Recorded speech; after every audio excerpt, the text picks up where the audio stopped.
Okay, next problem बघा. Body start rotating from rest. Rotating body आहे, initial velocity 0 आहे. Due to couple 20 newton metre. Couple म्हणजे काय? Torque. It make 40 revolution, make theta दिलंय in 1 minute. And thus find moment of inertia of body. बघा, theta दिलंय, time दिलंय, torque दिलंय आणि मोमेंट ऑफ इनर्शिया विचारलंय. मग मोमेंट ऑफ इनर्शिया फॉर्म्युला काय? Torque in term of torque is I alpha. त्यामुळं पहिल्यांदा आपल्याला अल्फा फाइंड करायला पाहिजे. ओके, कसं? आता बघा, आता अल्फा फाइंड करायचं आहे तर काय दिले त्यांनी की बॉडी स्टार्ट फ्रॉम रेस्ट, म्हणून मी यूज जागी ओमेगा नॉट म्हणतो. Omega nought is 0. It start from rest. Is it clear? आलं लक्षात? त्यानंतर ड्यू टू कपल म्हणजे टॉर्क दिलाय. टॉर्क किती दिलाय? 20 newton metre. Torque is 20 newton metre. बरोबर. It complete 40 revolutions. Not 40, it complete 60 revolutions. 60 revolutions. पर चालत नाही रेव्होल्यूशन कॅल्क्युलेशनला. आपल्याला रेडियन पाहिजे म्हणून मी या 60 ला 2 पाय न मल्टिप्लाय करतो. म्हणजे किती होणार आहे? 120 पाय रेडियन. बरोबर. In 1 minute. 1 minute means as 1 minute is a 60 second. 1 minute is 60 second. बरोबर. आता मी साईडला कॅल्क्युलेशन करतो, थिंक करतो. बघा, आपल्याला फाइंड करायचंय moment of inertia and torque दिलंय. टॉर्कचा फॉर्म्युला काय? I alpha. आय फाइंड करायचं, टॉर्क नोन आहे, अल्फा फाइंड करायला पाहिजे.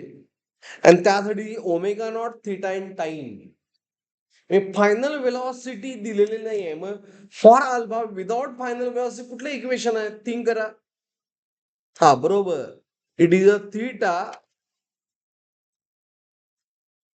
Is equal to omega not T.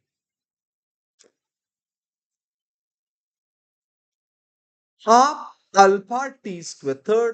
The second equation, basic equation. जसं S equal to u t plus half a t square असतं, तसं सर्क्युलरसाठी अँग्युलरसाठी theta is omega not t plus half alpha t square. आता theta किती दिलंय? 125. ओमेगा 0 आहे, त्यामुळे ही टर्म 0 झाली. हाफ अल्फा फाइंड करायचं आहे and t square times 60 square, right? So it is 125 is equal to, as it means 125 is equal to half alpha and 6 square 30, 3600 square. 3600. Is it clear? आता मी calculation करतो. 120 pi into 2 divide by 3600 is equal to alpha. तर काय होणार बघा, हे 0 cancel with this 0.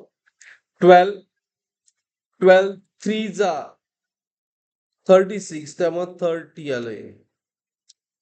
So अल्फाची value काय आली? It is a 2 by 2 1 जा and 215. So one can say alpha is a 5 by 15. Keep this pi as it is. because आपल्याला हे फाइंड करायचं आहे, moment of inertia. Radian per second square. Is it clear? Alpha कसं find केलं का आलं? Okay. Now next काय find करायचं आपल्याला की अल्फा काय फाइंड केलं आपण, कारण आपल्याला काय मोमेंट ऑफ इनर्शिया फाइंड करायचंय. मग मोमेंट ऑफ इनर्शिया आणि टॉर्कचा फॉर्म्युला काय ऑलरेडी मी सांगितलं तरी सुद्धा थिंक करा. Torque is equal to I alpha. बरोबर. टॉर्क किती दिलाय? Torque given is 20. स्टॉक 20 आहे.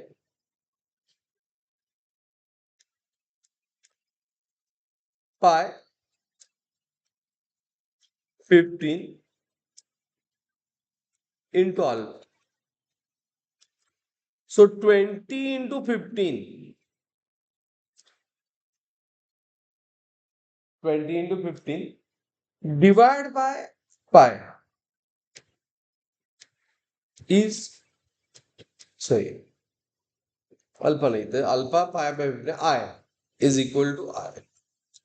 So I ची व्हॅल्यू काय येणार? It is a 300 upon 3.14. Log tables use करून सॉल्व करा. मी आन्सर डिरेक्टली येतोय because this is not discussion how to do calculation by log. Log साठी तुम्ही सेपरेटली प्रॅक्टिस करा. 95.48 kg metre square is answer. Understood? Yes. कसं find केलं का सगळ्यांना? Okay, note down.